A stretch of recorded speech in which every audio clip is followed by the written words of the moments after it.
What if I told you there was another way to browse the web using command line interfaces? Command line interfaces, or CLI, has been a huge role on computers. Most people don't know what's going on at the back of computers because we are greeted with simple and attractive UIs, and that is awesome, but let's try something new for a change and browse the web using Lynx.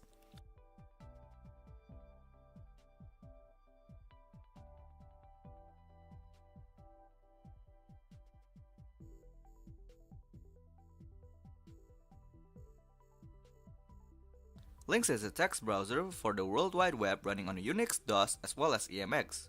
Text-based meaning there is literally no GUI, so you navigate around using arrow keys as well as your keyboard options. I see this tool really helpful, especially in Linux distribution with no GUI at all. This tool was built pretty old but still being updated even till now. Props to the development team. Other than that, I found it really helpful for my project on file wikis. It retrieves information about file like its developer, type, description, and etc. If you really like retro style computing like this, you must try it out. Thank you for watching.